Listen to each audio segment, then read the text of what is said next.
नमस्कार, मैं हूं DRX अभिलाषा फ्रॉम IMSPHU और आज हम बात करेंगे एक बहुत ही कॉमन प्रॉब्लम के बारे में, यानी कि बच्चों में टॉन्सिल्स बढ़ने या सूजन होने के बारे में।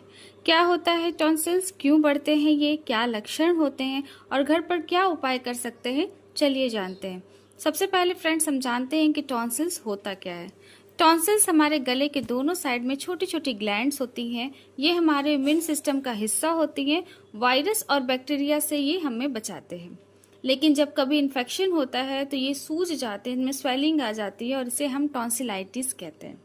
बात करें कि बच्चों में टॉन्सिल्स क्यों ज़्यादा बढ़ते हैं, तो बचपन में क्या होता है कि जो इम्यून सिस्टम होता है अभी डेवलपिंग स्टेज में होता है। इसलिए जब भी कभी बच्चों को वायरल या बैक्टीरियल इन्फेक्शन होता है या बच्चे बहुत ज़्यादा ठंडा खाते हैं जैसे कि आइसक्रीम या कोल्ड ड्रिंक्स या बिना हाथ धोए खाना खाते हैं जिसके कारण डस्ट या पॉल्यूशन उनके बॉडी के अंदर चला जाता है, या कभी कभी एलर्जी के भी कारण ये प्रॉब्लम्स बच्चों में हो जाती है।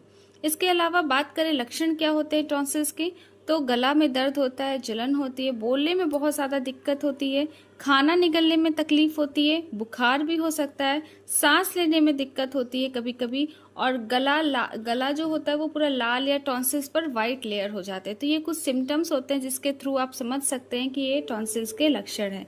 अगर ये सिम्टम्स 3 से 4 दिन से ज़्यादा बने रहते हैं तो डॉक्टर से मिलना ज़रूरी है। बात करें उपाय और इलाज के बारे में, तो घर पर भी आप कुछ आसान से उपाय और इलाज कर सकते हैं जिससे कि टॉन्सिल्स की जो प्रॉब्लम है वो कम हो सके।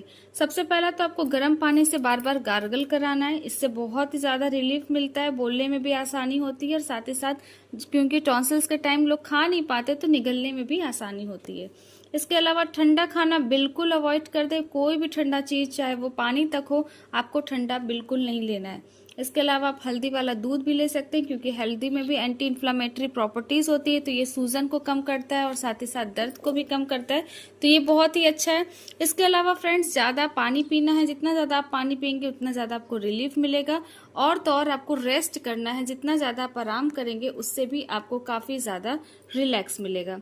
अगर इन्फेक्शन बैक्टीरियल है तो डॉक्टर आपको एंटीबायोटिक दे सकते हैं, और अगर बार बार होता है या बहुत टाइम मतलब ऐसा होता है कि हर समय ही आपको ये टॉन्सिल्स की प्रॉब्लम होती रहती है तो इसकी सर्जरी भी होती है, तो आप वो भी करा सकते हैं।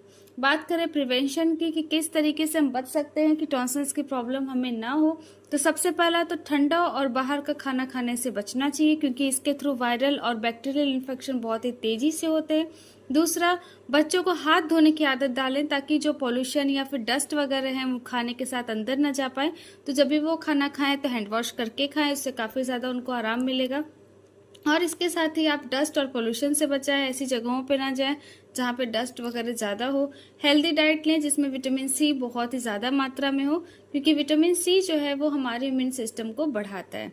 तो दोस्तों, बच्चों में टॉन्सिल्स का बढ़ना कॉमन है, लेकिन अगर हम सही समय पर ध्यान दें तो इसलिए इसे मैनेज किया जा सकता है।